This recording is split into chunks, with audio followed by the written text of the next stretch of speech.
Hello नमस्कार साथियों। दोस्तों, मध्य प्रदेश जो प्राथमिक शिक्षक की बातें कर रहे हैं उसमें मैथमेटिक्स पर हमने चर्चा की थी और आज हम चर्चा करने वाले हैं जो आपके सामाजिक विज्ञान का विषय है। ठीक है, तो मैंने आपको यहाँ पर आपकी परीक्षा का नाम लिख ही दिया है। क्या परीक्षा का नाम है? मध्य प्रदेश प्राथमिक शिक्षक भर्ती परीक्षा 2025। और आपको कोई भी क्वेरी होती है तो प्रवीण एकेडमी के इस नंबर पर आप कांटेक्ट कर सकते हैं 9755 488 और 561। ठीक है दोस्तों, सबसे महत्वपूर्ण है ऑब्जेक्टिव टाइप, अर्थात किस तरह के एमसीक्यू परीक्षा में पूछे जाएंगे। ठीक है, तो इन एमसीक्यू के लिए हम क्या करने वाले हैं, हम जो सीरीज चालू कर रहे हैं, एमसीक्यू की सीरीज चालू कर रहे हैं, उस पर हम आपको बता रहे हैं कि जैसे सामाजिक विज्ञान है, अंग्रेजी है, हिंदी है, गणित है, सब में एमसीक्यू पढ़ाएंगे, अर्थात कि मल्टीपल चॉइस क्वेश्चन। ठीक है, आपका जो पेपर होगा वो सीवीटी होगा, अर्थात कंप्यूटर बेस्ड टेस्ट। तो कंप्यूटर से आप पेपर को हल करेंगे। ठीक है, तो आपको क्या मिलने वाले वहां पर? मल्टीपल चॉइस क्वेश्चन की आपको ऑप्शन मिलने वाले। तो आपको उस तरह की तैयारी में आपको कराने वाला हूं। आज जो हम पढ़ने वाले हैं वो क्या पढ़ने वाले हैं?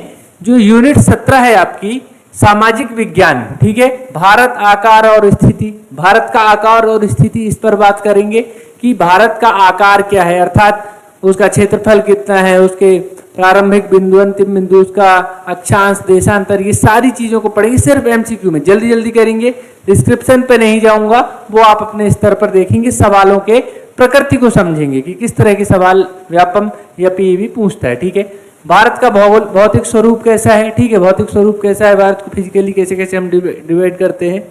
फिर मुख्य भौगोलिक विवरण, ठीक है, कि भौगोलिक विस्तार के आधार पर जो विवरण है तो उसमें पढ़ेंगे हम कौन कौन से पठार हैं, पर्वत है, क्या क्या सारी चीजें, तो इनको देखना है। ठीक है, और ऑब्जेक्टिव टाइप क्वेश्चन की पूरी सीरीज हम चलाने वाले हैं। ठीक है, तो ये छोटी छोटी बातें आपको समझ में आई होंगी मेरे ख्याल से।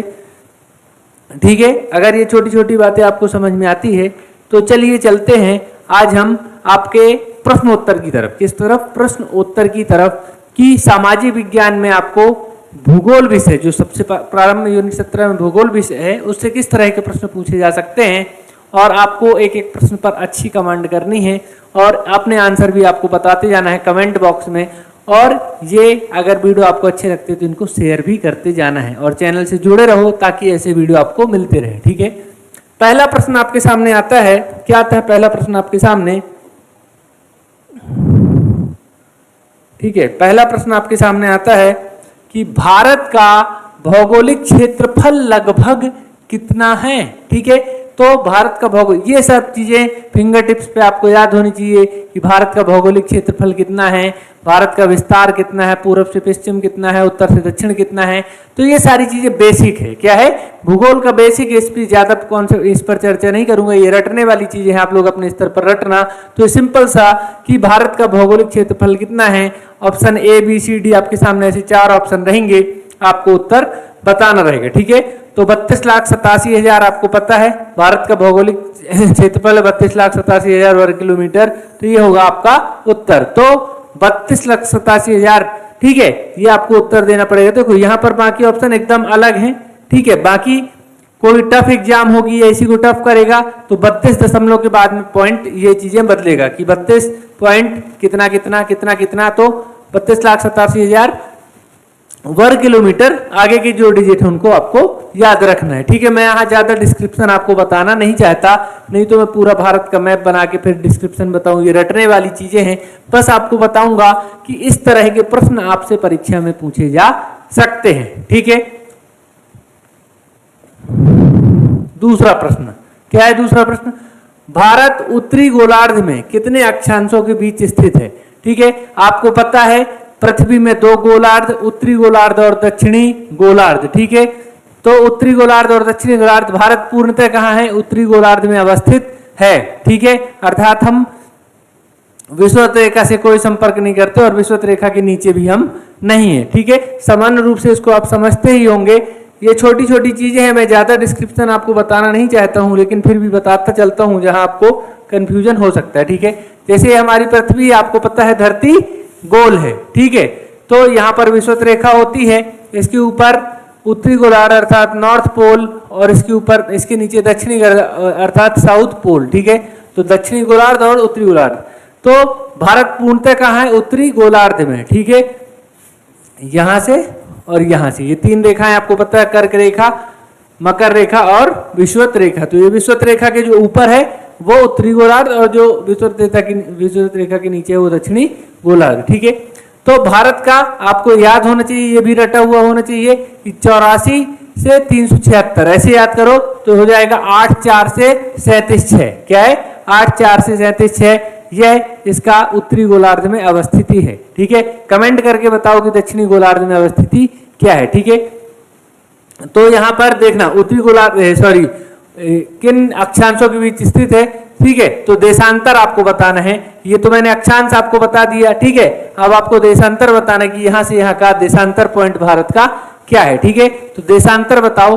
तो उत्तरी गोलार्ध में भारत अक्षांश और देशांतर दोनों पॉइंट पे होते, तो अक्षांश आपसे पूछा है तो ठीक है 84 से 376 अर्थात 8 4 से 37 6, ठीक है। तो आप इसका देशांतर बताएंगे, ठीक है, कि देशांतर विस्तार भारत का कितना है, ठीक है।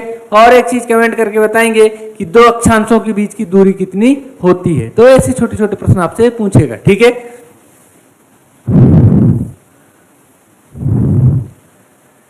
इसके बाद भारत की मुख्य भूमि की उत्तर से दक्षिण तक लंबाई कितनी है? तो उत्तर से दक्षिण तक की लंबाई कितनी है, ठीक है। उत्तर से दक्षिण की लंबाई और पूर्व से पश्चिम की लंबाई, ये सब आपको पता होना चाहिए, ठीक है। तो उत्तर से दक्षिण की लंबाई सिंपल सा होगा 32 14। कितना होगा? 32 14, ठीक है। तो रटा होना चाहिए कि भारत का क्षेत्रफल कितना है? 32 87, ठीक है। उत्तर से दक्षिण कितना है? 32 14। पूर्व से पश्चिम कितना है? 29 99। जो भी है आपको एक एक चीजों को याद रखना होगा, ठीक है। तो 8 4 से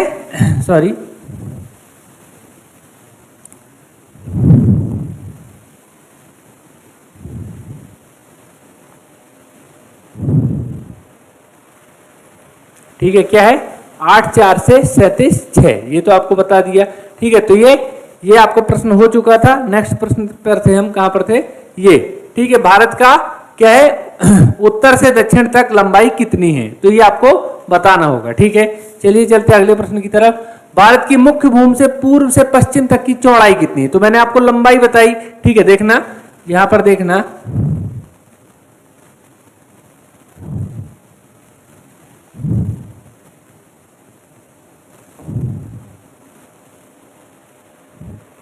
जैसे भारत है अगर, तो यहाँ पर 4 डायरेक्शन होंगे, पूर्व पश्चिम उत्तर दक्षिण, ठीक है।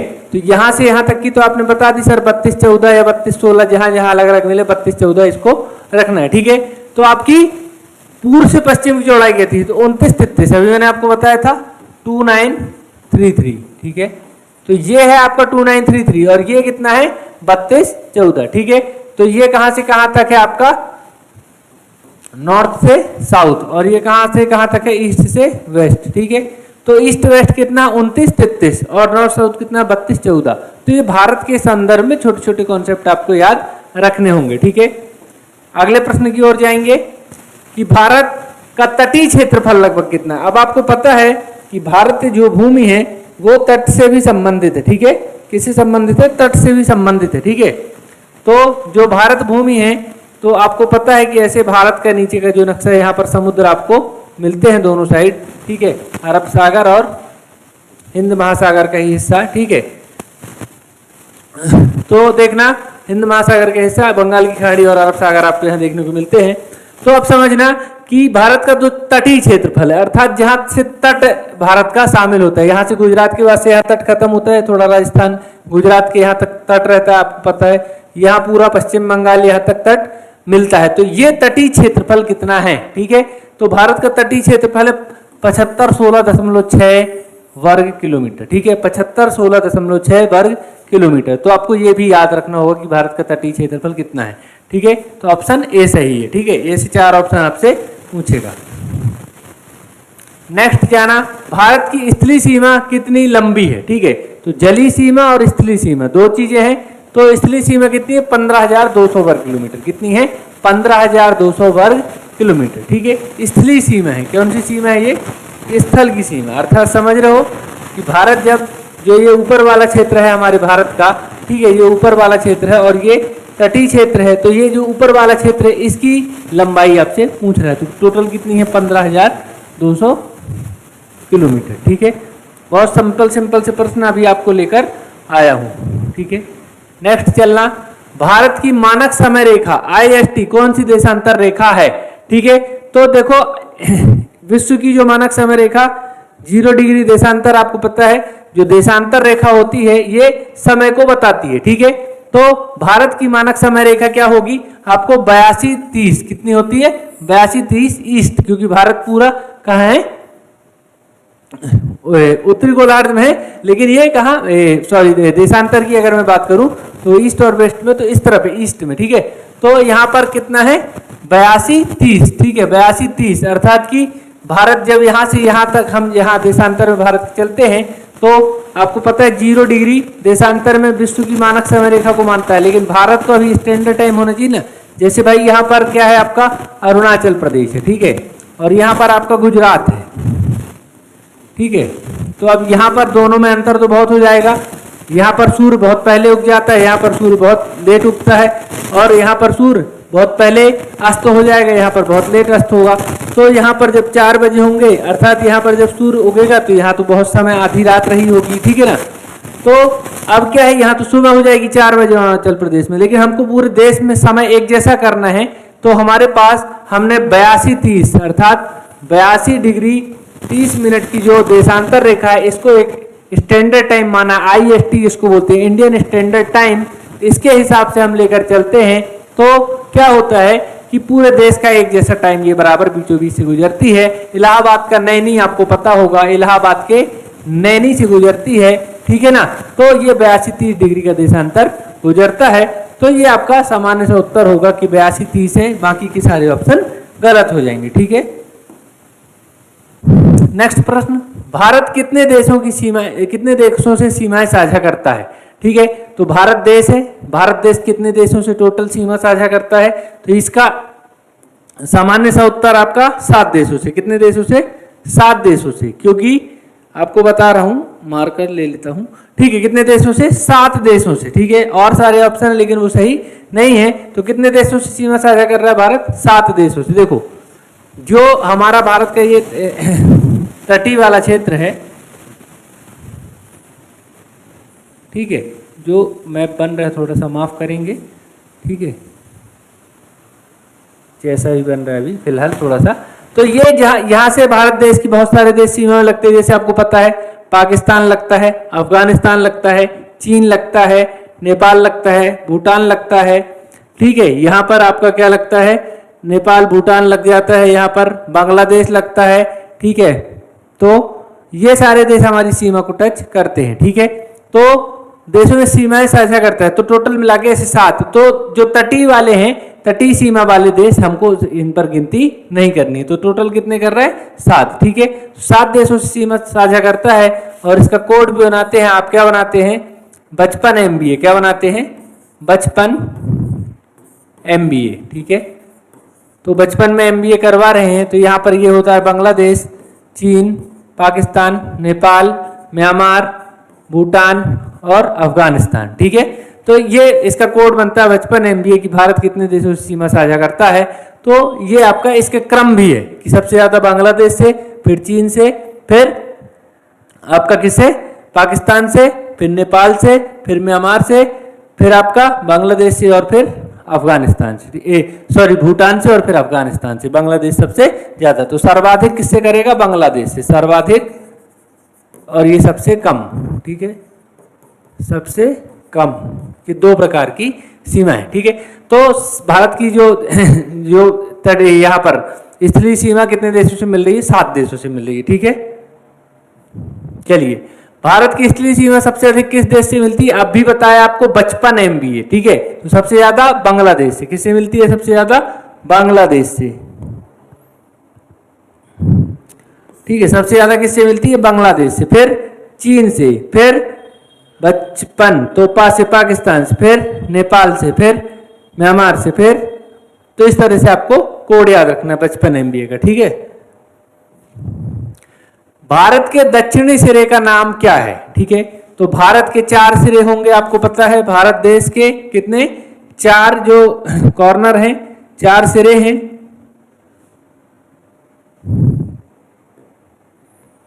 भारत के 4 कॉर्नर है, 4 सिरे हैं, तो यहाँ पर 4 कॉर्नर होंगे, भारत के 4 पॉइंट होंगे, कॉर्नर होंगे, ठीक है। तो सबसे दक्षिणी पॉइंट का नाम क्या है? तो देखो दक्षिणी पॉइंट भारत का जब सबसे पूछ लिया तो यहाँ पर है इंदिरा पॉइंट। कौन सा? इंदिरा पॉइंट, ठीक है। ये समुद्री सीमा पर है। कहां पर है?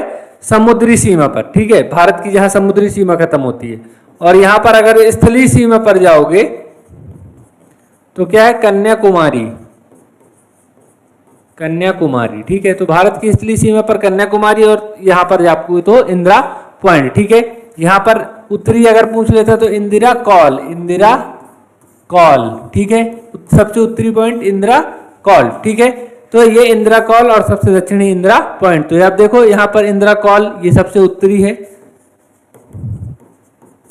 रामेश्वरम है, पर सबसे दक्षिणी नहीं है। सबसे दक्षिणी क्या है? इंदिरा पॉइंट है। अगर कन्याकुमारी है तो ये स्थलीय सीमा से है, ठीक है। ये डूब चुका है इंदिरा पॉइंट। क्या हो चुका है? डूब चुका है, डूब गया है भैया, ठीक है। इंदिरा पॉइंट डूब चुका है, तो इसको ऐसे समझना है, ठीक है। भारत की सबसे ऊंची पर्वत चोटी कौन सी है? भारत की सबसे ऊंची पर्वत चोटी कौन सी है? तो यहां पर गॉडविन ऑस्टिन है क्या? नहीं है। तो गॉडविन ऑस्टिन नहीं है यहां पर, तो आपकी हो जाएगी यहां पर कंचनजंगा। कौन सी हो जाएगी? कंचनजंगा, ठीक है, कंचनजंगा, ठीक है। माउंट एवरेस्ट तो नेपाल में है, भारत में है नहीं। धौलागिरी और नंदा देवी से ऊंची कौन है? कंचनजंगा। K2 होती तो वो हो जाती, ठीक है। तो भले वो POK में है, लेकिन है तो भारत की। अब भारत में अगर होता तो फिर यही होती, अगर वहां पर ऑप्शन वो नहीं होता, ठीक है। तो ऑप्शन के हिसाब से लगाना है। अगर भारत में अवस्थित सबसे ऊंची चोटी तो यही है, कंचनजंगा, ठीक है। भारत की सबसे ऊंची चोटी अगर ऑप्शन में K2 गॉडविन ऑस्टिन देता है तो फिर वो उत्तर लगा देना, ठीक है। निम्न में से कौन सा मैदान भारत के उत्तरी मैदान का भाग नहीं है? ठीक है। तो भारत को जैसे मैंने आपको बताया कि जैसे भौगोलिक विभाजन जब करते हैं तो प्रायद्वीपीय भारत, उत्तर के विशाल मैदान, फिर पहाड़ी क्षेत्र जो भी आपका हिमालय वाला क्षेत्र है, फिर उसके बाद जो है द्वीपीय क्षेत्र। तो इस तरह से 4 भागों में हम डिवाइड करते हैं। कई लोग 5 में भी करते हैं, तो तटीय भाग को अलग मानते हैं, जबकि मैं उसको प्रायद्वीपीय भारत में ज्यादातर किताबों में माना गया है, ठीक है। मेरे मानने से क्या होता है, ज्यादातर किताबों में माना जाता है, ठीक है, 4 भागों में। तो देखना, निम्न में से कौन सा मैदान, निम्न में से कौन सा मैदान, सॉरी, निम्न में से कौन सा मैदान भारत के उत्तरी मैदान, कहां पर? भारत के उत्तरी मैदान का भाग नहीं है। तो पंजाब उत्तरी मैदान में होगा, गंगा का मैदान उत्तरी मैदान में होगा, ब्रह्मपुत्र का उत्तरी मैदान में होगा, मालवा का पठार आप बताओ कैसे हो सकता है, ठीक है। क्योंकि मालवा का पठार हमारे मध्य प्रदेश में आता है। कहाँ आता है? मध्य प्रदेश में आता है, और मध्य प्रदेश में आता है, और मध्य प्रदेश का पूरा भूभाग कहाँ गिना जाता है? प्रायद्वीपीय भारत में। कहाँ? प्रायद्वीपीय भारत में, ठीक है। खास तौर से यहाँ से जो विंध्याचल के नीचे का भूभाग हो वो तो पूरा प्रायद्वीपीय भारत में लिया ही जाता है। तो जो मालवा का पठार है वो कहाँ है? प्रायद्वीपीय भारत में, ठीक है। तो ये आपको याद रखना होगा कि मध्य प्रदेश का जो भूभाग है तो ये प्रायद्वीपीय में आता है। उत्तर के विशाल मैदान में ये तीनों आते हैं, ठीक है। उत्तर के विशाल मैदान में ये तीनों आते हैं, ठीक है। थार मरुस्थल किस राज्य में है? इतनी छोटी सी बात तो सबको आनी चाहिए। ये तो सबको पता ही होगा कि थार मरुस्थल किस राज्य में आता है।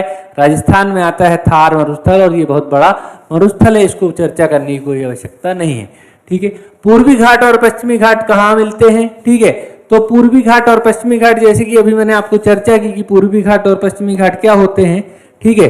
तो भारत के जो ये तट हैं, ठीक है, पूर्वी घाट और पश्चिमी घाट, ये जो तटीय क्षेत्र हैं, ठीक है, ये पूर्वी घाट और पश्चिमी घाट। तो ये घाट नहीं है आपके नहाने वाले घाट नहीं है, ये क्या है? आपके पर्वत हैं। क्या है?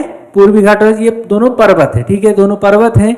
और दोनों कहाँ मिलते हैं? तो ये नीलगिरी, यहाँ पर पॉइंट है, यहाँ पर मिलते हैं। कहाँ मिलते हैं? नीलगिरी में, ठीक है, नीलगिरी की जो चोटी है यहाँ पर ये दोनों मिलते हैं, तो यहाँ पर आएगा और यहाँ पर आएगा तो कहाँ मिलेंगे, नीलगिरी में। ठीक है, तो पूछेगा कि पूर्वी घाट और पश्चिमी घाट कहाँ आकर मिलते हैं, तो नीलगिरी की पहाड़ियों में आकर के मिलते हैं। ठीक है, तो इस तरह से आपको ये उत्तर लगाना होगा कि पूर्वी घाट और पश्चिमी घाट कहाँ आकर मिलते हैं, तो यहाँ मिलते हैं। पूर्वी घाट और पश्चिमी घाट क्या घाट हैं क्या, नहाने वाले नहीं, क्या है, ये दोनों पर्वत है। ठीक है, भारत का सबसे बड़ा पठार कौन सा है, भारत का सबसे बड़ा पठार कौन सा है, तो दक्कन का पठार भारत का सबसे बड़ा पठार है। बहुत सारे पठार भारत में अवस्थित हैं, जैसे कि छोटा नागपुर का पठार, मालवा का पठार, बुंदेलखंड का पठार, रीवा पन्ना का पठार, तमाम पठार अवस्थित हैं। लेकिन सबसे बड़ा पठार कौन, तो आप बताओगे उत्तर कि भारत का सबसे बड़ा पठार है दक्कन का पठार। कौन सा पठार है, दक्कन का पठार। ठीक है, दक्कन का पठार कहाँ है, कमेंट करके बताना। बहुत बड़ा फैला हुआ है महाराष्ट्र कर्नाटक के रेंज में वहां पर। ठीक है, सुंदरबन डेल्टा किन दो नदियों के द्वारा बनता है, तो ये भी बहुत सामान्य सा प्रश्न है, बहुत दिनों से आप पढ़ते आए होंगे कि सुंदरबन डेल्टा किन दो नदियों के साथ बनेगा। तो आपको पता है गंगा नदी आती है, ब्रह्मपुत्र नदी आती है, दोनों मिलती हैं। और क्या है, वहां पर बहुत अच्छी वनस्पति सुंदरवन जिनको बोलते हैं, उन्हीं के नाम से डेल्टा का नाम पड़ा और इसको बोलते हैं सुंदरवन का डेल्टा। ठीक है, तो सुंदरवन का डेल्टा किस दो नदियों के द्वारा बनाया जा रहा है, ब्रह्मपुत्र और गंगा, जहां ऑप्शन में होगा गंगा और ब्रह्मपुत्र। ठीक है, तो गंगा मैया और ब्रह्मपुत्र इन दोनों ने मिलकर क्या बनाया, सुंदरबन डेल्टा। डेल्टा जहां नदियां अपना जमाव करेंगी, बहुत बड़ा क्षेत्र बना लेंगी और वहां पर एक टापू बन जाता है। ठीक है, वहां पर पूरा पूरा द्वीप बन जाता है नदियों के जमाव से। ठीक है, तो ये दोनों नदियां मिलकर जब इतनी बड़ी बड़ी नदियां जमाव कर रही हैं तो एक सुंदरबन का डेल्टा, बहुत बड़ा डेल्टा बनता है। ठीक है, भारत का तटीय मैदान दो भागों में बटा है, कौन कौन से भाग हैं, मैंने अभी फिर भी चर्चा की थी। भारत का जो तटीय मैदान है वो दो भागों में बटा है। ठीक है, ये तट है भारत के, ये दो भागों में, पूर्वी और पश्चिमी में। ठीक है, तो पूर्वी घाट और पश्चिमी घाट, ये पूर्वी तट और पश्चिमी तट। ठीक है, तो पश्चिमी और पूर्वी, दक्षिणी नहीं होगा, गलत है। मालाबार, पूरा मालाबार आधे रेंज का नाम है, तो पश्चिमी तट और पूर्वी तट ये सही होने वाला है। ठीक है, ऑप्शन सी सही है। कौन सा सही है, ऑप्शन सी, कि भारत का तटीय मैदान दो भागों में बटा है। कौन कौन से हैं, तो पश्चिमी तट और पूर्वी तट। ठीक है, अगला प्रश्न जल्दी जल्दी पढ़ा रहा हूं ताकि बहुत सारी चीजें आपको कवर करनी है, एक ही वीडियो नहीं देखना, आपको अपनी पढ़ाई भी करनी है, इसलिए थोड़ा स्पीड में कॉन्सेप्ट वाली बातें यहाँ ज्यादा नहीं कर रहा हूँ, जो जरूरी है वो बता रहा हूँ। ठीक है, तो आपको ये बताना चाहता हूँ कि इस तरह के प्रश्न आपसे आपकी परीक्षा में पूछे जाने की संभावना है, या इसी तरह के प्रश्न भूगोल से पूछे जाते हैं। ठीक है, सामान्य स्तर के, जो कि टॉपिक में दिया हुआ है और टॉपिक के हिसाब से हम चल रहे हैं। ठीक है, कि टॉपिक में जो जो पॉइंट आपको दिए हुए हैं भूगोल में, तो जैसे भारत का भौगोलिक विस्तार, ठीक है, भौगोलिक विवरण, भौतिक विवरण, तो इस तरह से चीजों को पढ़ना है कि हमको क्या क्या देखना होता है। ठीक है, देखना प्रश्न, भारत का तटीय मैदान दो भागों में बटा है, कौन कौन से हैं, ये कर लिया ना भाई। ठीक है, अरावली पर्वतमाला किस दिशा में फैली हुई है, अरावली पर्वतमाला, आप लोगों को पता होना चाहिए। अरावली पर्वत बड़ा प्रसिद्ध पर्वत है, बहुत पुराना पर्वत है, हिमालय से भी पुराना अगर कोई पर्वत है तो क्या है, अरावली पर्वत है। ठीक है, तो हिमालय, अरावली पर्वत आपको पता है यहाँ राजस्थान से होकर के पूरा यहाँ से उत्तर, मतलब कि यहाँ से उत्तर क्या बोलते हैं, उत्तर पश्चिम, दक्षिण पश्चिम से लेके उत्तर पूर्व की ओर जा रहा है, दिल्ली तक जाता है। ठीक है ना, जो आपका संसद भवन है इसी अरावली पर्वत के लास्ट में बसा हुआ है। ठीक है, तो उत्तर पश्चिम से लेके दक्षिण पूर्व, ठीक है, उत्तर पश्चिम से लेके दक्षिण पूर्व, ठीक है, उत्तर पश्चिम से लेकर के दक्षिण पूर्व तक ये फैला हुआ है। ठीक है, हिमालय की सबसे पुरानी श्रेणी कौन सी है, तो हिमालय को आपको पता है कितनी श्रेणियों में बांटा गया है। हिमालय होता है तो ये हिमालय को चार श्रेणियों, तीन श्रेणियां मान लीजिए। एक तो जो ट्रांस हिमालय, क्या बोलते हैं इसको, ट्रांस हिमालय। ठीक है, ट्रांस हिमालय अर्थात हिमालय के पार का क्षेत्र हिमालय के उस पार है, तो इसको बोलते हैं ट्रांस हिमालय, अर्थात हिमालय का भाग नहीं है। तो हिमालय के तीन भाग होते हैं। ठीक है, बृहद हिमालय, मध्य हिमालय और शिवालिक हिमालय। ठीक है, ये इसको लघु हिमालय बोल देते हैं।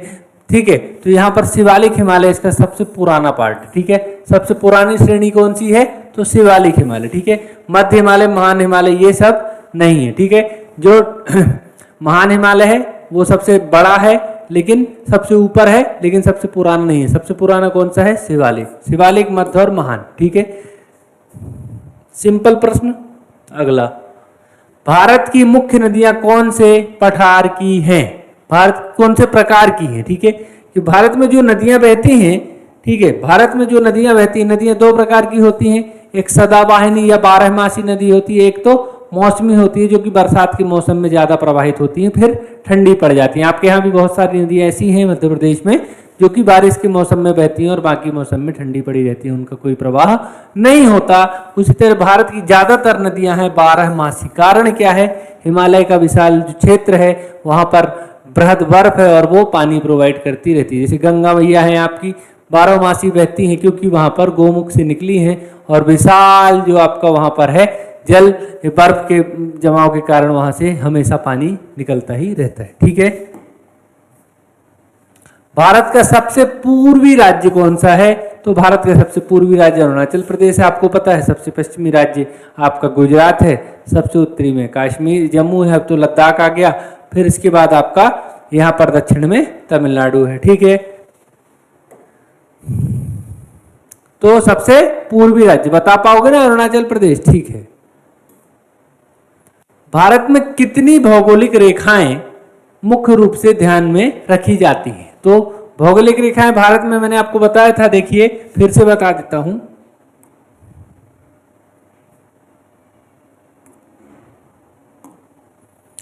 कि भारत यहां पर है, पृथ्वी गोल गोल, विषुवत रेखा से हमारा कोई संपर्क नहीं, हम कहाँ हैं? उत्तर में। तो ये रेखा तो आपको पता है कर्क रेखा मध्य प्रदेश के भी बीचों बीच से गुजरती है, तो भारत से संपर्क रखती होगी, ठीक है ना। तो ये रेखा हो गई आपकी और प्रधान मध्याह्न रेखा, ठीक है। प्रधान मध्याह्न रेखा जो भारत की हम मानते हैं, तो ये सबको संपर्क में रखती है 0 डिग्री वाली, जो भारत के लिए 82 डिग्री वाली है, तो ये है, ठीक है। तो ये कई बार परीक्षा में ऑप्शन मानता है प्रधान मध्याह्न रेखा के साथ, बाकी केवल कर्क रेखा इसका मुख्य उत्तर होने वाला है कि भारत के पास अगर जो मुख्य रूप से जो रेखाएं हैं वो कौन सी है? केवल कर्क रेखा, ठीक है। तो आंसर क्या हो जाएगा? केवल कर्क रेखा, ठीक है। प्रधान मध्याह्न रेखा भारत से कोई संबंध नहीं है, लेकिन 82.5 डिग्री को अगर मानता है तो मानेंगे, ठीक है। कौन सी नदी भारत और बांग्लादेश की सीमा बनाती है? तो भारत देश और बांग्लादेश, ये देखो ये पहले तो सब भारत में ही था, पाकिस्तान बटा तो वो बांग्लादेश पाकिस्तान को मिला, फिर बांग्लादेश भी पाकिस्तान से अलग हुआ, तो यहाँ पर भौगोलिक रूप से सब एक थे। तो एक सीमा बनाने वाली नदी है और उस सीमा के तहत पाकिस्तान को अलग किया गया था, अर्थात बांग्लादेश को अलग किया गया था, तो वो नदी है तीस्ता। कौन सी है? वो नदी है तीस्ता, ठीक है। तो तीस्ता नदी भारत और बांग्लादेश की मध्य सीमा बनाती है, ठीक है। सतपुड़ा पर्वतमाला किन दो नदियों के बीच स्थित है? क्या सतपुड़ा पर्वतमाला किन दो नदियों के बीच स्थित है? तो बताओ, सतपुड़ा पर्वत आपके मध्य प्रदेश में ही है और किन दो नदियों के मध्य अवस्थित हो सकता है? तो सामान्य सी रूप बात आप बता सकते हो कि सतपुड़ा पर्वतमाला किन दो नदियों के बीच स्थित है? तो एक तरफ नर्मदा जी और एक तरफ ताप्ती जी, तो नर्मदा और ताप्ती के मध्य अवस्थित सतपुड़ा पर्वतमाला है, ठीक है। तो ये हो जाएगा नर्मदा और ताप्ती, ठीक है। आप लोग को पता है नर्मदा बहती है, नर्मदा और ताप्ती, इन दोनों के बीच में कौन सी पर्वतमाला है? ठीक है, बाकी हो ही नहीं सकता। देखो गंगा यमुना अलग ही दिशा में, कृष्णा गोदावरी अलग दिशा में, सिंधु और झेलम अलग दिशा में, तो नर्मदा और ताप्ती, ठीक है। ऑप्शन से ही सीखना है, ठीक है। इतने ही प्रश्न है। एक और है, चिल्का झील कहाँ अवस्थित है? ये सबसे सामान्य सा प्रश्न है, बहुत पुराना प्रश्न है, बहुत एग्जाम में पूछा गया, बहुत पुराना प्रश्न है कि चिल्का झील कहाँ अवस्थित है? तो बता देना ओडिशा में अवस्थित है, ठीक है। ओडिशा एक राज्य है जहाँ पर चिल्का झील अवस्थित है। बताना भारत की सबसे बड़ी झील कौन सी है कमेंट करके, और बताना भारत की सबसे बड़ी खारे पानी की झील कौन सी है और मीठे पानी की झील कौन सी है, ठीक है। झील दो प्रकार की, खारे पानी की और मीठे पानी की, ठीक है। तो इस तरह से आपको चीजों को बनते आना चाहिए, ठीक है। अभी 25 प्रश्नों की सामान्य श्रृंखला जो कि भारत के भूगोल से संबंधित है, अर्थात यूनिट 17 जो आपकी है, यूनिट 17 जो कि सामाजिक विज्ञान के आपको लेकर चलती है, और उसमें बहुत सारी चीजें, इतिहास, भूगोल, ठीक है ना, जो सारी चीजें हैं उसमें, तो आपको राजनीति, सारी चीजें उसमें आपको पढ़ाऊंगा मैं, सारी चीजों के MCQ कराऊंगा। तो इस तरह से आपको चैप्टर को धीरे धीरे आगे बढ़ाते चल रहे हैं। ठीक है, तो ये लेक्चर आपको समझ में आया होगा और आप इसको शेयर जरूर करें और लाइक करें ताकि चैनल से जुड़े रहने में आपको जो कल से या डेली वीडियो अपलोड होंगे, अभी धीरे धीरे वीडियो की संख्या बढ़ेगी, सारे सब्जेक्ट के वीडियो डेली अपलोड होंगे तो आप उनसे जुड़े रहें। ठीक है, बहुत बहुत धन्यवाद। मिलते हैं अगले लेक्चर में। चैनल को सब्सक्राइब करें और वीडियो को अपने दोस्तों के साथ शेयर करें और लाइक करें। Thank you.